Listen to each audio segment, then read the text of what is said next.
Biology में score करना it's very easy, but exam में ज्यादा दिमाग बंद पड़ जाता है कभी कभी। एलन आकाश उनका मॉड्यूल बहुत ज्यादा एनसीईआरटी के बाहर था उस टाइम पे। अभी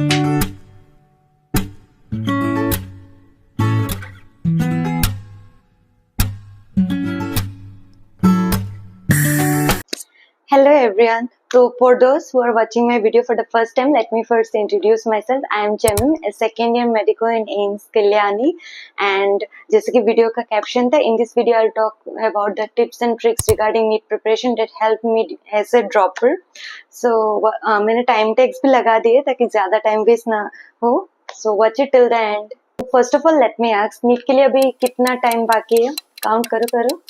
तो around hardly 6 मंथ बाकी है। तो जिनका भी 2024 नीट अच्छा नहीं गया होगा तो वो लोग अभी तक प्रिपेयर करना स्टार्ट कर दिए होंगे। क्या तुमने प्रिपेयर करना स्टार्ट किया है?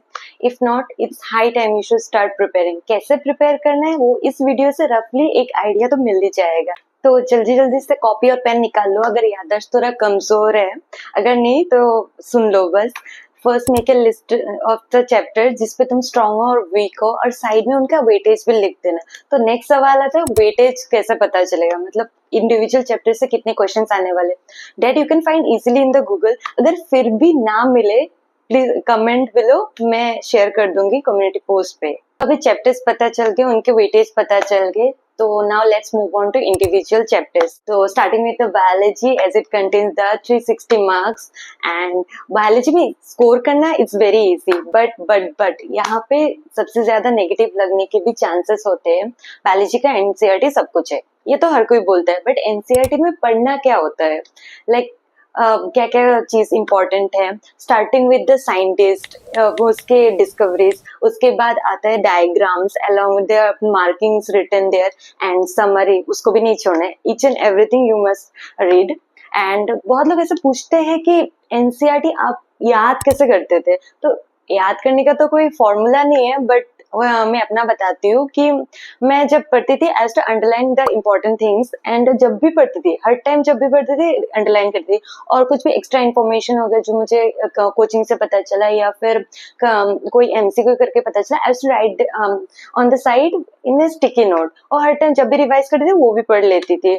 तो यू कैन फॉलो डेट। अगर आप लोगों ने यहाँ तक वीडियो देख लिया है, please do like share and subscribe. तो मुझे डायग्राम्स के जो मार्किंग्स हुआ करते थे वो याद नहीं होता था, so I used to make another like rough diagrams and practice. अगर आपको याद हो जाता है then there is no need, and make mnemonics and logics as much as possible, क्योंकि एग्जाम में ज्यादा दिमाग बंद पड़ जाता है कभी कभी। At that time only logic can help you. कोई भी रैंडम गंदा सा लॉजिक भी लगा सकते हैं कि यहाँ पे ये है तो यहाँ पे भी ये है, you can just go for it. And then biology के एमसीक्यूज कहाँ से प्रैक्टिस करते थे? यूआईक्यूज इतना मुझे हेल्प नहीं किया, तो I won't recommend it. And as for modules, मैंने नीट प्रेप का देखा है, वो अच्छा था बहुत, उस टाइम पे मैंने किया भी था। एंड मोशन फिजिक्स वाला का भी बायोलॉजी का क्वेश्चंस बहुत अच्छे थे। एज फॉर एलन आकाश, उनका मॉड्यूल्स बहुत ज्यादा एनसीईआरटी के बाहर था उस टाइम पे, अभी का आई डोंट नो।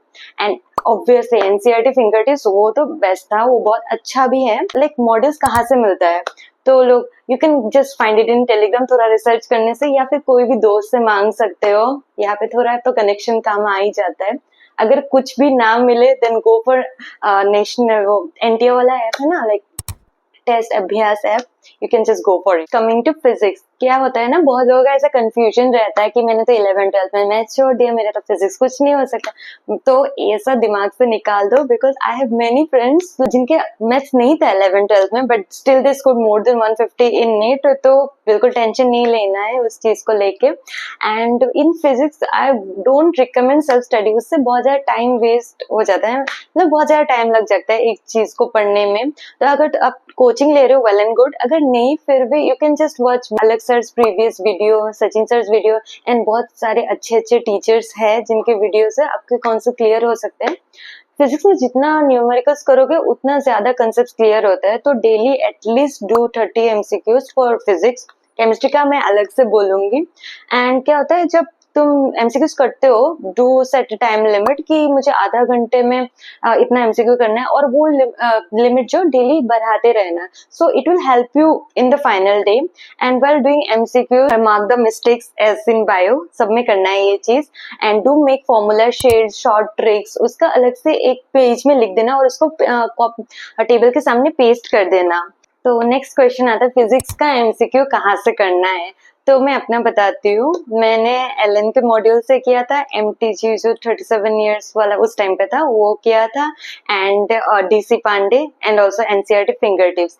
और भी बहुत सारी बुक्स है, मैं उसका लिस्ट लगा दूंगी, पॉज करके स्क्रीनशॉट ले लेना. क्या फिजिक्स का एनसीईआरटी पढ़ना जरूरी है? मैंने नहीं पढ़ा था, बट कुछ कुछ चैप्टर्स का ऑब्वियसली मैंने पढ़ा था, जिसके सेमीकंडक्टर हो गए, काइनेटिक थ्योरी ऑफ गैसेस हो गए, एटम्स एंड न्यूक्लियर, उनका मैंने एनसीईआरटी पढ़ा था एक बार. Don't waste time in solving like JEE mains advance, उनका एमसीक्यूज करके टाइम वेस्ट मत करो. हाँ, उनसे कॉन्सेप्ट जरूर अच्छा होगा, I will definitely like accept it. But क्या होता है ना, नीट में the quantity of MCQs you solve in limited time matters more than quality, so I don't recommend it. Next comes the chemistry. पहले तो इनऑर्गेनिक केमिस्ट्री की बात करते हैं. इनऑर्गेनिक्स के लिए you have to strictly follow NCERT. उसमें बार बार रिविजन की जरूरत है. You have to revise even before the day of the exam. तो उसमें जितना हो सके उतना करो. मैंने तो अभी सुना है बहुत कुछ सिलेबस से रिमूव भी किया है, so you can just read NCERT. And for organic chemistry NCERT पढ़ना जरूरी है, बट कभी कभी क्या होता है एनसीईआरटी में कुछ रिएक्शंस लिख देते हैं जिनको समझने के लिए जो रिएक्शंस होने चाहिए वो नहीं होता है. So you might need to watch videos. वो भी पर्सन टू पर्सन वेरी करता है opinion. And for physical chemistry it's much similar to physics. तुम्हें बहुत ज्यादा न्यूमेरिकल्स करना पड़ेगा, एंड उसका भी डेली कुछ एक नंबर सेट कर लेना कि मुझे डेली इतना इतना एमसीक्यू करना है फिजिकल केमिस्ट्री का. एंड केमिस्ट्री में कौन से बुक्स फॉलो करने हैं, वो एक्चुअली मैंने एनसीईआरटी फिंगर टिप्स फॉलो किया था. And for physical chemistry I followed Allen module. And for inorganic actually I did not do much MCQ. NCERT finger tips से हो गया था, एंड एनसीईआरटी के पीछे जो क्वेश्चंस होते हैं वो सब भी मैंने सॉल्व कर लिया था इनऑर्गेनिक एंड ऑर्गेनिक के लिए. एंड या पीवाईक्यूज करना जरूरी है क्या? देखो, for biology I don't prefer कि कोई करे, बट स्टिल अगर करना है तो लास्ट 5 years के लिए एमसीक्यू पीवाईक्यूज कर सकते हो.